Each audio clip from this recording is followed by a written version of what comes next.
नमस्कार शेतकरी बंधूंनो, ॲग्रोविथ मराठी आपल्या यूट्यूब चॅनलवरती आपले स्वागत आहे। तर मित्रांनो, राज्यातील 24 जिल्ह्यात 2216 कोटींचा अग्रिम पीक विमा हा मंजूर करण्यात आलेला आहे। तर मित्रांनो, हा पीक विमा सकाळपासून शेतकऱ्यांच्या बँक खात्यात हा वर्ग करण्यास सुरुवात ही करण्यात आलेली आहे। तर मित्रांनो, पाहूयात की कोणत्या 24 जिल्ह्यातील शेतकऱ्यांना हा पीक विमा शेतकऱ्यांच्या खात्यात वर्ग करण्याची सुरुवात झाली आहे। तर त्यासाठी व्हिडिओ शेवटपर्यंत पहा। चला तर मग व्हिडिओला सुरुवात करूया। तर राज्यातील 24 जिल्ह्यांमध्ये खरीप हंगामात पावसाचा खंड यासह विविध नैसर्गिक आपत्तीमुळे शेतकऱ्यांचे जे नुकसान झाले आहे त्याबाबत प्रधानमंत्री पीक विमा योजनेअंतर्गत 24 जिल्ह्यातील सुमारे 52 लाख शेतकऱ्यांना सुमारे 2216 कोटी इतका अग्रिम पीक विमा 25% मंजूर करण्यात आला आहे। तर यातील सकाळपर्यंत 1690 कोटी रुपयांचे वितरण हे करण्यात आले आहे।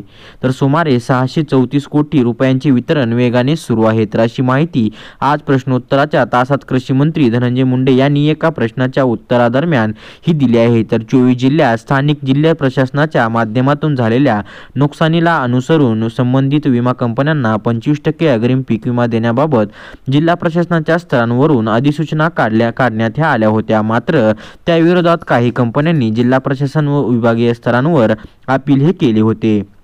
तर ते फेटाळून लावल्यानंतर काही पीक विमा कंपन्यांनी राज्यस्तरीय तांत्रिक सल्लागार समितीकडे अपील हे केले होते। तर या दरम्यान राज्य शासनाच्या वतीने हवामान तज्ञ, कृषी विद्यापीठांमधील तज्ञ व्यक्तींचे सहकार्य घेऊन 21 दिवसांच्या पावसाच्या खंडाच्या नियमाला अनुसरून तसेच विविध तांत्रिक बाबींदृष्टीने शेतकऱ्यांचे झालेले नुकसान कंपन्यांच्या पुढे सिद्ध करून कंपन्यांना विमा देण्यास हे भाग पाडले आहे। तर काही विमा कंपन्यांचे अपील अद्यापही सुनावणी स्तरांवर आहे। तर हे अपील निघाल्यानंतर मंजूर पीक विम्यांच्या रकमेत आणखीन मोठी वाढ हे होणार आहे।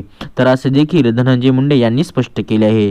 तर विविध जिल्ह्यातील काही शेतकऱ्यांना 1000 रुपयांपेक्षा कमी पीक विमा हा रक्कम मिळण्याची बाब काही सदस्यांची उपस्थित केल्या। तर यांवर ज्या शेतकऱ्यांना मिळणारी पीक विमा रक्कम असेल त्या शेतकऱ्यांना 1000 पेक्षा कमी रक्कम असेल तर त्यांना किमान 1000 रुपये तरी पीक विमा हा दिला जाईल। याबाबतची कार्यवाही ही देखील सुरू आहे।